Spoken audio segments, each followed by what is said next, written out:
This is a review of the iPhone 10. Now, I know the iPhone 10 has been out for about 8 months, 9 months now, and they're going to have 3 new models coming out here in the next 2 months or so, maybe 3 depending on the model, and according to sources anyhow, those sources are correct. But I wanted to do a review on what I think is Apple's best iPhone to date, even though it has some controversial things here like the notch. And if you're notch a fan, if you will, that's the only pun I'm going to give in this video today, then you're going to have to get over it if you're going to want future iPhones, because the notch is going to be a thing going forward. Also, there's no home button, but that's okay because Face ID is a wonderful thing there and it works just as smooth as what you saw there. But let me just talk about a few things here and try to make this video not so long-winded. We'll try to make this brief and just touch upon what I think are some of the highlights and maybe some of the detriments of this phone. Okay, so first, a highlight and a detriment at the same time, and that is this phone's frame and its style. Now, this is a beautiful phone, I think. I'm not normally big on what a phone looks like. I'm more concerned about performance, because usually these phones, they look all the same anyway. At least nowadays, they usually have some sort of glass back, glass on glass frame. It just looks like your standard rectangle now. It's nothing really that stands out other than like the positioning of the power button and the volume buttons. Maybe on the back, the position of where the camera's at or cameras. But with this one is really aesthetically pleasing to the eye, I believe anyway.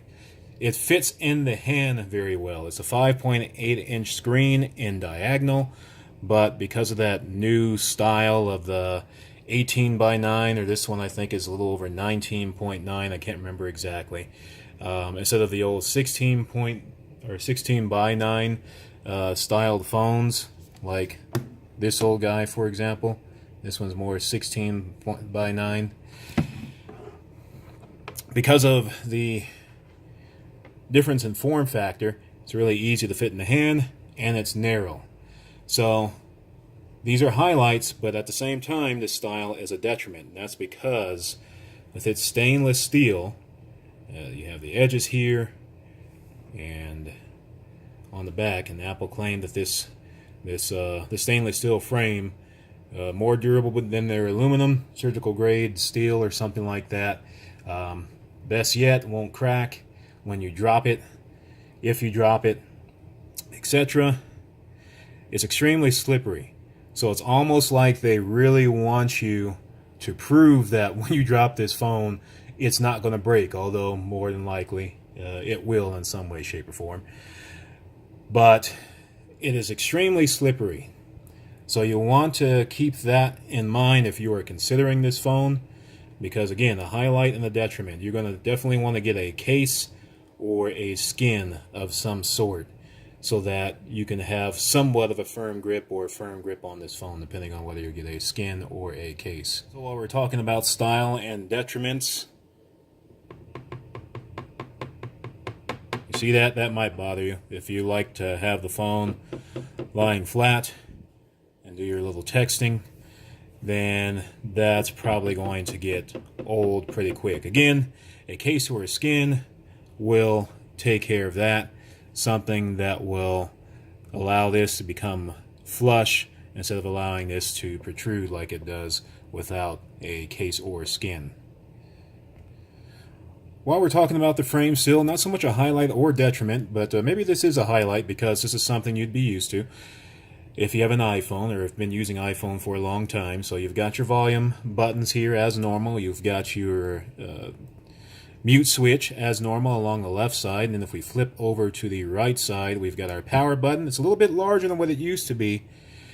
And this power button will work turning it on, but as you can see, if I use it to turn it off like what you're used to, you get Siri. And now Siri is listening to everything that I'm saying, and it's going to go ahead and respond.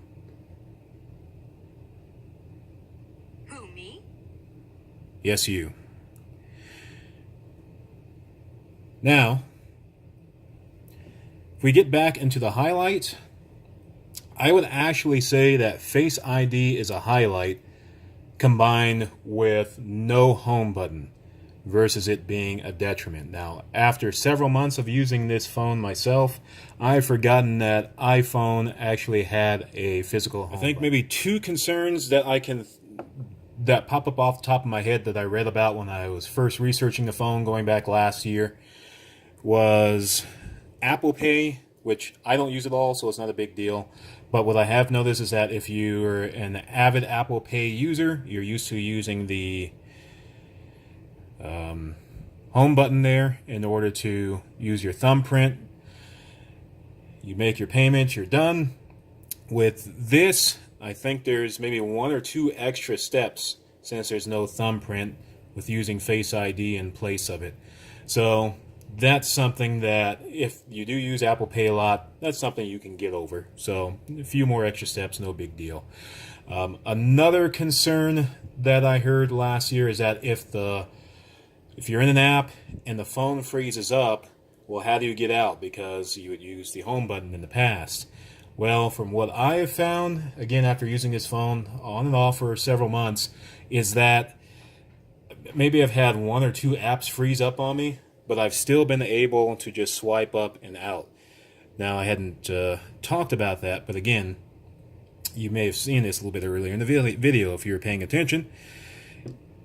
That's how you get out of an app. In an app like normal, you swipe up, you get out of the app. You say, how do I get into recent apps? It's very simple.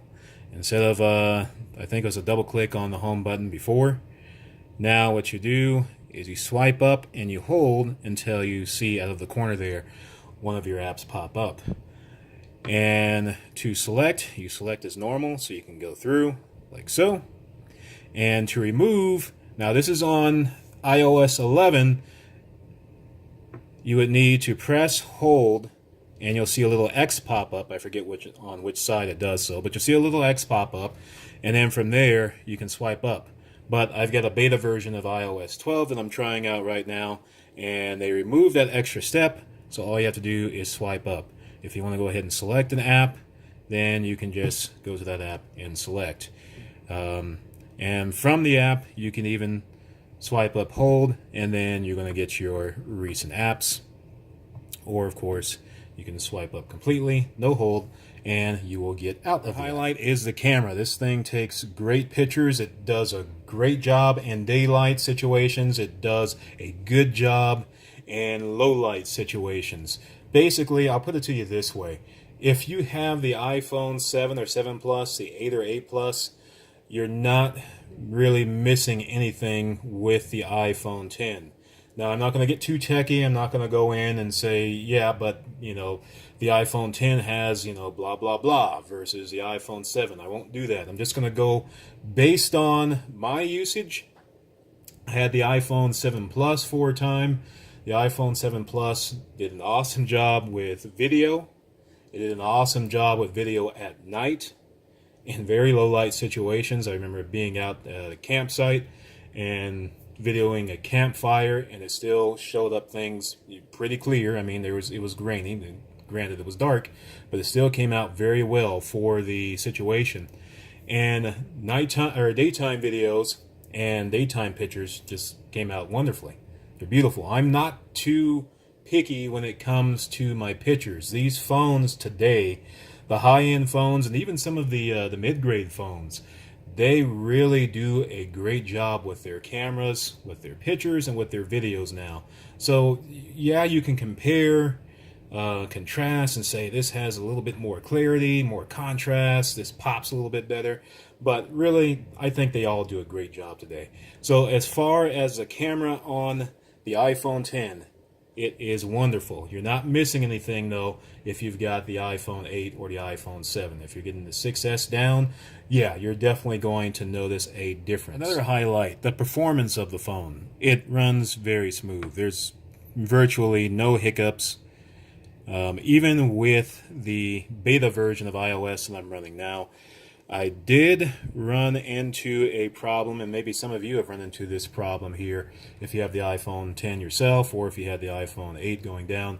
You may have run into problems with battery life on, say, iOS 11 with one of their updates. I actually ran into a battery life issue with the beta version of iOS 12. It was fine on iOS 11, but on iOS 12, until I got another one of the beta updates, I found where the phone was, without using it, it would drain about, say, 50% on standby after about 3 or 4 hours. So start out at full charge, 3-4 hours later it'd be around 50% without touching the phone. So aside from that though, the phone runs very smoothly, great performance. The latest iOS, something happened to where all of a sudden this is back to normal as I'm continuing to use the iOS 12 beta. So performance is great. Again, is there a great difference between it and, say, the iPhone 8 and 8 Plus or the iPhone 7 and going down? Well, as far as the 8 and 8 Plus, they're supposed to have all the same components. That is the 8, the 8 Plus, and the 10. Same internal components, it's just the exterior is different, so you shouldn't see any performance difference at all. iPhone 7 and 7 Plus, there's not really too much of a performance difference. It's supposed to be an upgraded chip, the iPhone 10 over the iPhone 7 and 7 Plus.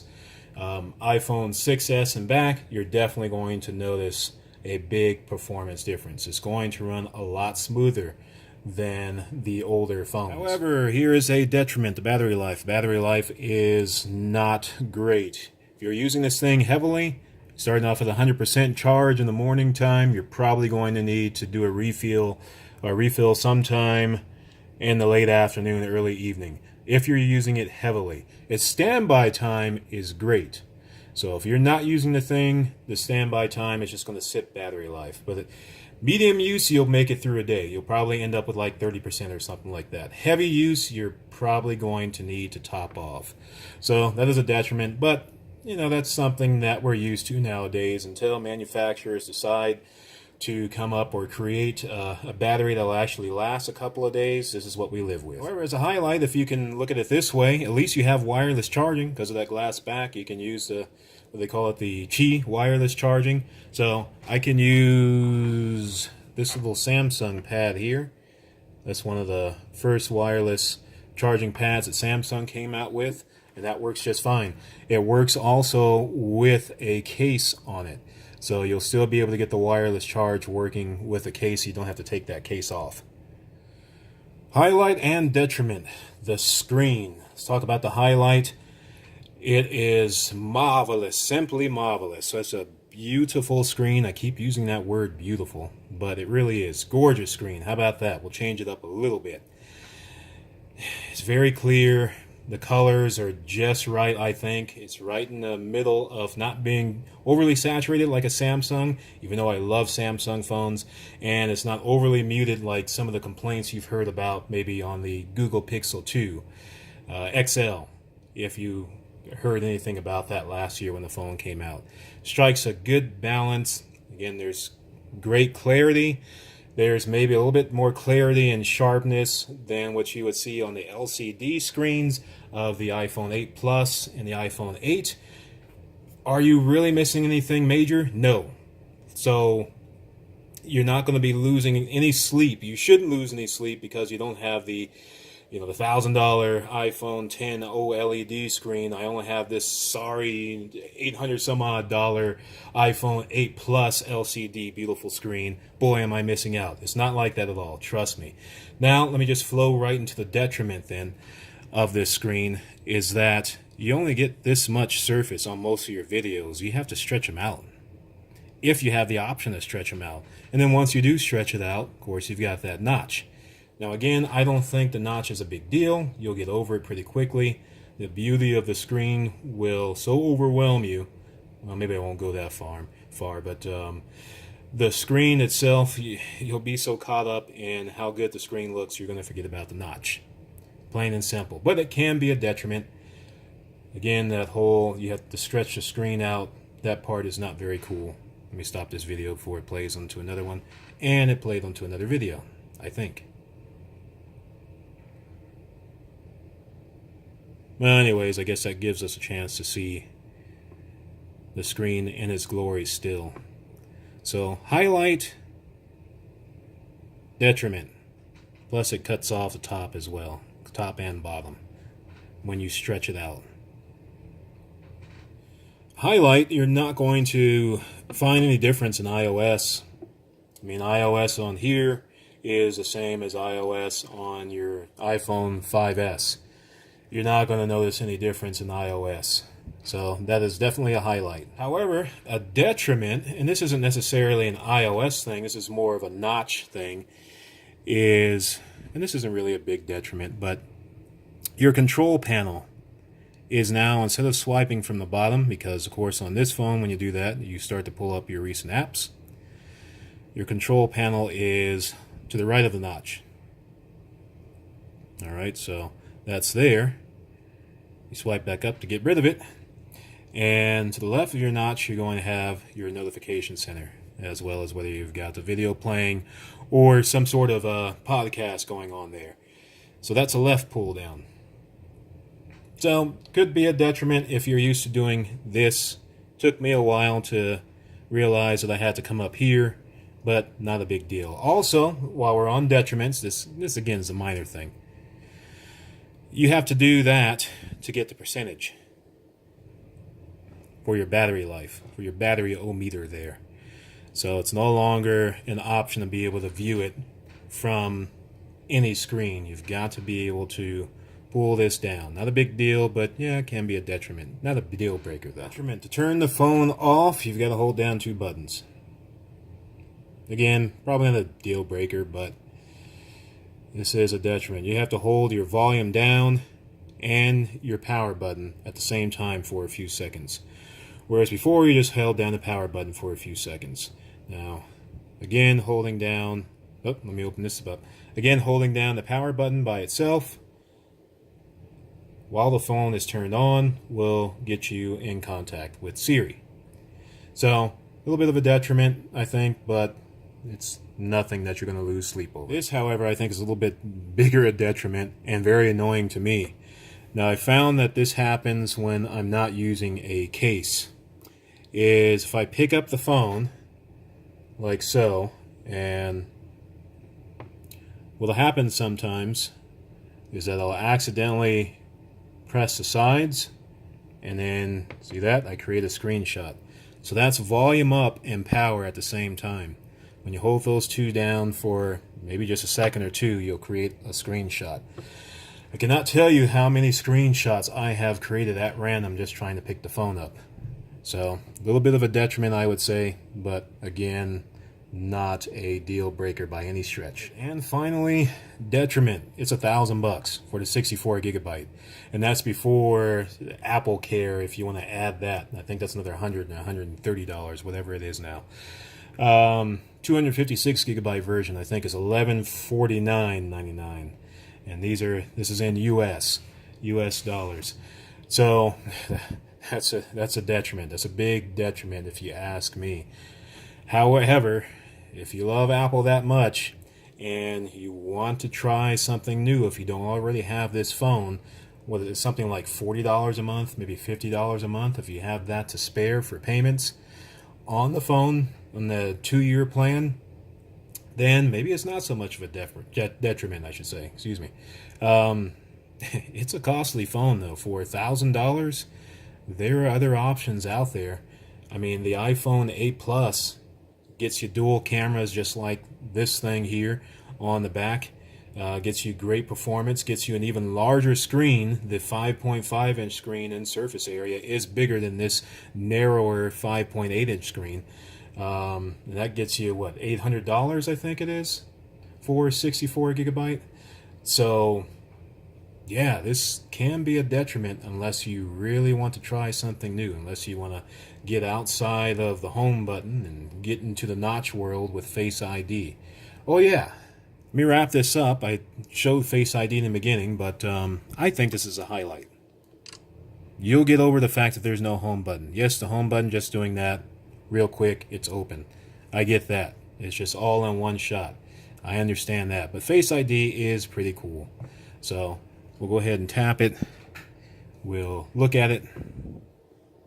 And there you see it unlock. You can't see that little light that's flashing if you've noticed that up there. The camera picks that up, but your eye will not pick that up.